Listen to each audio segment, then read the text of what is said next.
বেশ কিছুদিন আগে আমরা দেখেছিলাম, আমরা জানি যে রাজুতে আয়, রাজুতে আসো, এই তোরা রাজুতে আয়, এই ধরনের আহ্বানে ঢাকা বিশ্ববিদ্যালয়ের টিএসসির রাজু ভাস্কর্যে হাজার হাজার ছাত্রছাত্রীর সমাগম হতো। প্রফেসর ইউনূসের আমলে বিশেষ করে এনসিপি গঠনের আগে 2025-এর ফেব্রুয়ারির 28 তারিখে যে এনসিপি গঠিত হলো, সেই গঠনের আগে রাজুতে আই এই আহ্বান জানালেই, সেটা যত রাতেই হোক, ফেসবুকে একটা পোস্ট দিলে রাজুতে হাজার হাজার ছাত্রছাত্রীর আগমনটা আমরা লক্ষ্য করতাম। এরপরে এনসিপি গঠনের পরে সেই আহ্বানে সাড়া দেওয়ার ছাত্র সংখ্যা কমতে শুরু করলো, কারণ এনসিপি আলাদা একটা দল হয়ে গেল।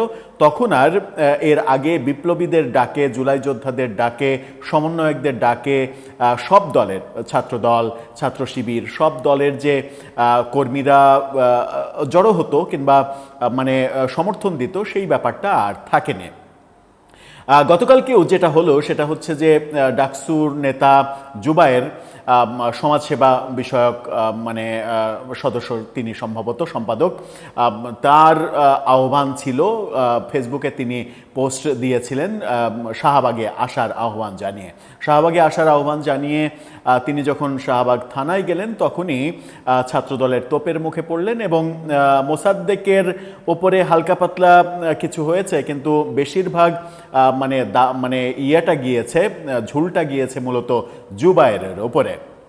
কিন্তু যে সকল ভিডিও ছড়িয়ে পড়েছে, সেই সকল ভিডিওতে যা দেখেছি আমরা, তাতে তাদের দুজনের হাসপাতালে যাওয়ার মতো অবস্থা হয়েছে সেটা কিন্তু মানে দেখা যায়নি। মানে শরীরে, মুখমণ্ডলে অন্তত একটি আঘাতও লাগেনি। যে 2-4টা কিল ঘুষি, সেগুলো পিঠে, শরীরের অন্যান্য জায়গায় লেগেছে এবং হাত ছাড়া, হাতের ওই মানে থাপ্পড়, কিল ঘুষি, এরকম 2-4টা আঘাত ছাড়া কোনো আঘাত আসলে আমরা লাগতে দেখিনি, কোনো ধরনের কোনো অস্ত্রের ব্যবহার আমরা দেখিনি। তবুও তাদেরকে হাসপাতালের ট্রেচারে মানে কাতরভাবে শুয়ে থাকতে দেখেছি। এবং মজার ব্যাপার যেটা, সেটা হচ্ছে যে তারপরে শাহবাগে অনেক ঘটনা ঘটেছে, সেই ঘটনাগুলোতে আসবো আমরা।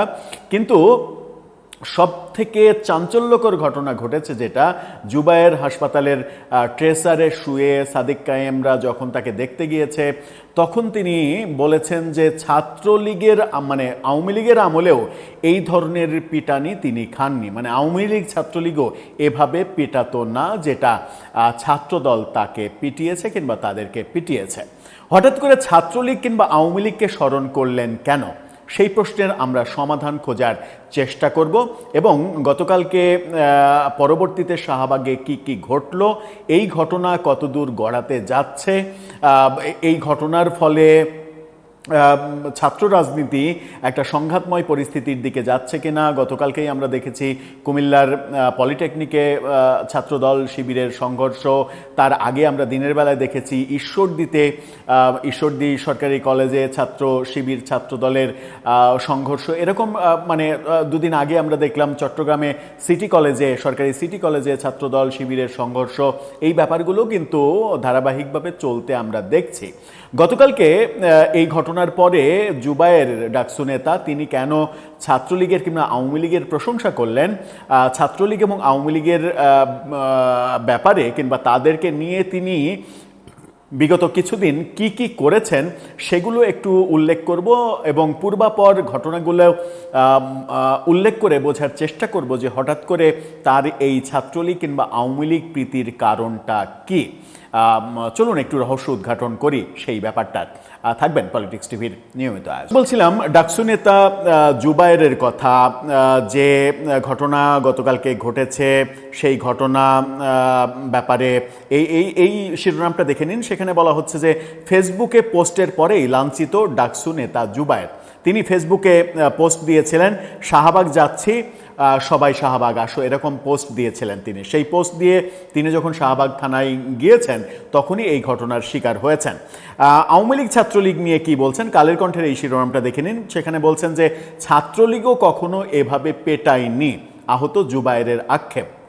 চলুন একটু বিস্তারিত খবরে যাই। ঢাকা বিশ্ববিদ্যালয়ের এই নেতা বলছেন যে ছাত্রলীগও কখনো এভাবে পিটায়নি।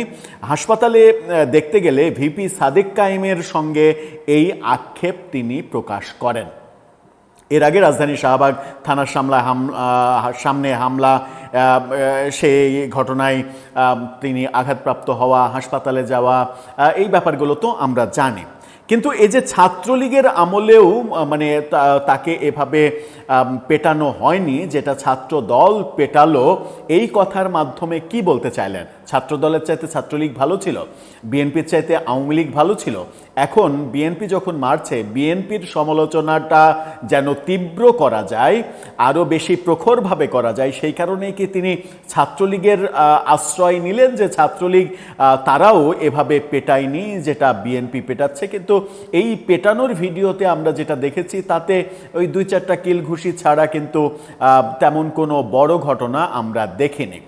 তার এই বক্তব্যই বলে দেয় যে ছাত্রলীগের ব্যাপারে তারা এখন কনফিউজড, আওয়ামী লীগের ব্যাপারে তারা এখন কনফিউজড। কিংবা এরকমও হতে পারে যে ছাত্রলীগের প্রতি এক ধরনের সফট কর্নারের কথা বলে আগেভাগেই ব্যাপারটা মানে এরকম পরিস্থিতিতে নিয়ে যাচ্ছেন যে এই মুহূর্তে ছাত্রলীগ যদি তাদেরকে সমর্থন করে, যেহেতু বিএনপি তাদেরকে সমর্থন করছে না, ছাত্রদল তাদেরকে সমর্থন করছে না, ছাত্রলীগ যদি সমর্থন করে তাহলে তাদের জন্য একটু সুবিধা হয়। ব্যাপারটা কি সেরকম? মানে ছাত্রলীগকে কি নিজেদের বাগে আনতে চাইছেন? কিন্তু যখন তিনি ছাত্রলীগকে বাগে আনতে চাইছেন তখন কি কি ঘটনা ঘটিয়েছিলেন তিনি? আপনারা সামাজিক যোগাযোগ মাধ্যমে একটি ভিডিও ছড়িয়ে পড়তে দেখেছেন। সেটা হচ্ছে যে মানে ঢাকা বিশ্ববিদ্যালয়ের একজন শিক্ষককে কিভাবে রাস্তায় তাড়া করে মব তৈরি করে তাকে শারীরিকভাবে মানে লাঞ্ছিত করা, মারধর করার যে ভিডিও ভাইরাল হয়ে গিয়েছিল। এই জুবায়ের, এই ডাকসু নেতা ঢাকা বিশ্ববিদ্যালয়ের শিক্ষক জামাল সাহেবকে এই শারীরিকভাবে লাঞ্ছিত করেছিলেন, মারধর করেছিলেন এবং সেই দৃশ্য ছড়িয়ে পড়েছিল। গতকালকে এই ছাত্রদলের দ্বারা লাঞ্ছিত হওয়ার পরে 2টা ভিডিও এক জায়গায় করে ব্লেন্ড করে সামাজিক যোগাযোগ মাধ্যমে এত বেশি ভাইরাল হয়েছে, যেখানে বলা হচ্ছে যে যেমন কর্ম তেমন ফল, অর্থাৎ তিনি যা করেছেন এর আগে সেইটারই তিনি স্বীকার করেছেন। আবার তিনি যখন বলছেন যে ছাত্রলীগও এভাবে পেটায়নি, তখন আপনাদের নিশ্চয়ই মনে আছে যে মানে বুয়েটে একজন ছাত্রলীগের, ঢাকা বিশ্ববিদ্যালয়ের একজন ছাত্রলীগের কর্মী, নেতাও না, বুয়েটে সেহরি খেতে গিয়েছিল সেই কর্মী। বুয়েটের ক্যান্টিনে সেহরি খেতে গিয়েছিল। সেহরি খেতে যাওয়ার পরে সেখানে এই জুবায়েররা সবাই মিলে, জুবায়েররা এবং ছাত্রশক্তির নেতারা তাকে এমনভাবে মেরেছে যে অর্ধমৃত করে শাহবাগ থানার সামনে গাছতলায় এসে ফেলে থুয়ে গিয়েছিল। সেদিন তিনি ফেসবুকে পোস্ট দিয়েছিলেন। তার ওই পোস্টটা নিয়ে গতকালকে লাঞ্ছিত হওয়ার বিভিন্ন ছবি ফুটেজ নিয়ে মাঝখানে সেই পোস্টটা দিয়ে একটা ফটোকার্ড খুবই ভাইরাল হয়েছে গতকালকের ঘটনার পরে, সেটা দেখে নিন। সেদিন তিনি ছাত্রলীগের ওই কর্মীকে মানে প্রায় মেরে ফেলার যে প্রক্রিয়া ছিল, অর্ধমৃত করে ফেলা হয়েছিল, তাকে কেন্দ্র করে তিনি পোস্ট দিয়েছিলেন ছাত্রলীগ দিয়া সাহারি, অর্থাৎ ছাত্রলীগ মেরে ছাত্রলীগ দিয়ে তিনি সাহারি কমপ্লিট করলেন, ভোরের খাওয়া কমপ্লিট করলেন। সারাদিন এই মানে সাহারি করার পরে এই সারাদিন তিনি রোজা রাখবেন। এতটা নিকৃষ্ট পোস্ট যিনি করতে পেরেছিলেন, তিনি এখন বলছেন যে ছাত্রলীগও এভাবে পেটায়নি। তাকে এবং তাদের এই কর্মকাণ্ডকে কেন্দ্র করে সামাজিক যোগাযোগ মাধ্যমে নানা উপকরণ ছড়িয়ে গেছে।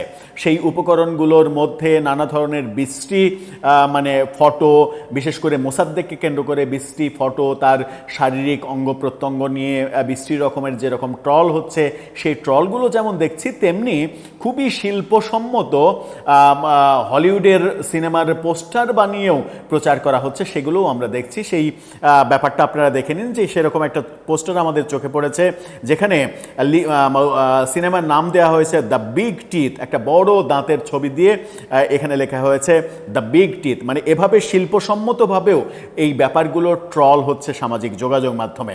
গতকালকে ওই ঘটনা ঘটার পরে মোসাদ্দেক এবং জুবায়ের ছাত্রদলের হাতে মারপিট খাওয়ার পরে সাদিক কায়েমরা ঢাকা বিশ্ববিদ্যালয়ে মানে শাহবাগে সেখানে গিয়েছিল, সেখানে ধাওয়া পাল্টা দেওয়া হয়েছে। হয়েছে।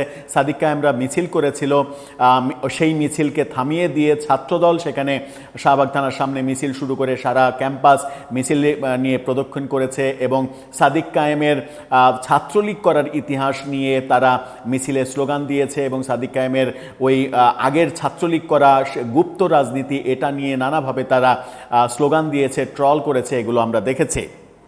এদিকে মানে এটা নিয়ে গণমাধ্যমেও খবর হয়েছে, এই শিরোনামটা দেখে নিন। সেখানে বলা হচ্ছে ছাত্রলীগে গুপ্ত রাজনীতি, ছাত্রদলের তোপে সাদিক কায়েম। সেখানে বলা হচ্ছে রাজধানীর শাহবাগ থানায় আটকে পড়া ঢাকা বিশ্ববিদ্যালয়ের কেন্দ্রীয় ছাত্র সংসদ ডাকসু নেতাদের উদ্ধার করতে গিয়ে ছাত্রদলের তোপের মুখে পড়েছেন ভিপি সাদেক কায়েম। এ সময় তার সঙ্গে ছিলেন ডাকসুর সাধারণ সম্পাদক এস.এম. ফরহাদ। এক পর্যায়ে তারা থানার সামনে থেকে ডাকসু ভবনের দিকে চলে যান। রাত 9টার পরে 10টার দিকে এই ঘটনা ঘটে। তারপরে আমরা দেখেছি যে ছাত্রদল শাহবাগ থানার ওখান থেকে মিছিল নিয়ে তারপরে ক্যাম্পাস প্রদক্ষিণ করেছে, ছাত্র শিবিরও মিছিল করেছে, এটাও আমরা দেখেছি। সেই মিছিলকে থামিয়ে দিয়ে ছাত্রদল মিছিল করেছে, এরকম দাবি বিভিন্ন গণমাধ্যমে করা হয়েছে। এই ঘটনার পরিপ্রেক্ষিতে ঢাকা বিশ্ববিদ্যালয়ে আবার সাংবাদিক সমিতি থেকে মানে করা হয়েছে, সংবাদ সম্মেলন করা হয়েছে, ছাত্রদলের বিরুদ্ধে মামলা করার ঘোষণা দেওয়া হয়েছে। এরকম ঘটনাও আমরা দেখেছি, কারণ এই ঘটনায় সাংবাদিক লাঞ্ছিত হওয়ার ঘটনাও ঘটেছে, যেটাকে ছাত্রদল দাবি করছে যে ওই সাংবাদিক নামের যে ছিল সে মূলত শিবির কর্মী এবং শিবিরের পারপাস সার্ভ করে। সব মিলে গতকালকে যেটা হলো, যা ঘটলো, এই ঘটনার সামারি যদি এরকম হয় যে ছাত্রলীগও এভাবে পেটায়নি যেভাবে ছাত্রদল পেটালো, এটা যদি মানে জুবায়েরদের বক্তব্য হয়, তাহলে আমার মনে হয় যে তাদের রাজনীতিতে বড় ধরনের সংকট তৈরি হয়েছে। তারা আসলে এতদিন বুঝতে পারেনি যে প্রফেসর ইউনূসের আমলে যা ইচ্ছা তাই যেটা করে যাওয়া গেছে, এখন বিএনপি সরকারের আমলে কিংবা কোনো রাজনৈতিক সরকারের আমলেই সেই যা ইচ্ছা তাই করে যাওয়া যাবে না। স্পেশালি যে ধরনের মানে তারেক রহমান, জাইমা রহমানকে নিয়ে যে ধরনের ফটোকার্ড শেয়ার করার অভিযোগ উঠছে, মোসাদ্দেক যেভাবে গণমাধ্যমে তারেক রহমানকে গালাগালি করা, তার জন্ম, বাবার জন্ম, লন্ডনে পালিয়ে যাওয়া, এই তাকে গ্রেপ্তার করার যে জঘন্য ভাষায় বক্তব্য দিয়েছেন, সেই বক্তব্যগুলো দিয়ে যে এখন প্রফেসর ইউনূসের আমলের মতো সুবিধা করা যাবে না, সেই ব্যাপারটা তারা যখন বুঝতে পেরেছে ছাত্রদল তাদেরকে ছাড়বে না। আমরা ছাত্রদলের সভাপতিকে আবার এটা বলতেও শুনেছি যে এই ঘটনার জন্য তারা দুঃখিত, মানে এই ঘটনা তাদের ঘটানো উচিত হয়নি, কিন্তু তিনি এটাও বলেছেন যে সকল ঘটনা ওরা ঘটিয়ে চলেছে তাতে ছাত্রদলের নেতাকর্মীদের নিজেদের সংবরণ করাটা অনেক বেশি কঠিন কাজ এবং তিনি জাতির কাছে বিচারও দিয়েছেন যে এরকম ঘটনা ঘটানোর পরে কিভাবে চুপ থাকা যায়, আপনারাই বিচার করুন। এই সমস্ত পরিস্থিতি বলে দিচ্ছে এবং সারা দেশে বিভিন্ন জায়গায় বিক্ষিপ্ত যে ঘটনাগুলো হচ্ছে সেই ঘটনাগুলো বলে দিচ্ছে যে রাজনীতি উত্তপ্ত হয়ে যাচ্ছে। গতকালকের এই ঘটনা ঢাকা বিশ্ববিদ্যালয়ের ক্যাম্পাসকে আরও বেশি উত্তপ্ত করবে। এই ঘটনার ধারাবাহিকতায় আরও অনেকগুলো ঘটনা ধারাবাহিকভাবে ঘটে যেতে পারে। মানে শিবির একটা অ্যাকশানে যাবে, পাল্টা অ্যাকশানে ছাত্রদল যাবে, এরকমটা যদি দুই দলই মনে করে যে অ্যাকশান পাল্টা অ্যাকশানে যাবে, তাহলে বিশ্ববিদ্যালয়, শুধু ঢাকা বিশ্ববিদ্যালয় না, বাংলাদেশের সমস্ত বিশ্ববিদ্যালয়ই উত্তেজনায় ভরপুর হয়ে যেতে পারে, তেমনটাই আশঙ্কা করছেন রাজনৈতিক বিশ্লেষকরা। সবথেকে বড় গুরুত্বপূর্ণ যে ব্যাপার সেটা হচ্ছে যে প্রফেসর ইউনূসের আশকারা পেয়ে কিংবা তার পৃষ্ঠপোষকতায় যেভাবে 1.5 বছর মবের রাজত্ব কায়েম করা হয়েছে কিংবা যেভাবে যা ইচ্ছা তাই করা গেছে, একজন বিপ্লবীকে আমরা প্রকাশ্যে বলতে শুনেছি যে এখন আমরা প্রফেসর ইউনূসকে মিস করব, তার আমলে আমরা যা ইচ্ছা তাই করতে পেরেছি, ছাত্ররা যা ইচ্ছা তাই করতে পেরেছে, যা ইচ্ছা তাই যা চেয়েছে তাই পেয়েছে, ইচ্ছা করলে সচিবালয়ে ঢুকে পড়তে পেরেছে, এখন তাকে আমরা মিস করব। এই বাস্তবতা তারা উপলব্ধি যদি দ্রুত করে যে প্রফেসর ইউনূসের আমলে যা করা গেছে রাজনৈতিক সরকারের আমলে সেটা করা যাবে না, রাজনৈতিক কোনো সরকার এই সকল কাজের পৃষ্ঠপোষকতা দেবে না, তাহলেই আমার মনে হয় যে সংকটটা একটু কমে যাবে। সবাই যদি নিজের নিজের জায়গা থেকে নিজেদেরকে সংবরণ করতে পারে, নিজেদেরকে কন্ট্রোল করতে পারে, অহেতুক উত্তেজনা ছড়ানোর চেষ্টা না করে, নোংরামির কাজগুলো না করে, নোংরামি ছড়াতে চেষ্টা না করে, হিংসার চাষাবাদ না করে, তাহলে হয়তো শান্তি আসতে পারে, নতুবা এই ঘটনা আরও বড় আকার ধারণ করবে। দর্শক, আপনার কি মনে হয় ছাত্রলীগও কি এভাবে পেটায়নি যেভাবে ছাত্রদল পিটিয়েছে? এখন কি তারা ছাত্রলীগকে অনেক বেশি নিরাপদ মনে করছে? তাহলে কি তারা অচিরেই ছাত্রলীগকে ফিরিয়ে আনার আন্দোলন করবে এবং ছাত্রলীগ ফিরে এসে তাদের সঙ্গে বন্ধুত্ব করবে? নাকি ছাত্রলীগ যে টর্চারের শিকার হয়েছে বিগত 18-20 মাস ধরে, সেগুলোর নেগেটিভ প্রতিক্রিয়া শুরু হবে, যেগুলো তারা কল্পনাও করতে পারছে না? আপনার মতামত জানিয়ে লিখতে পারেন আমাদের।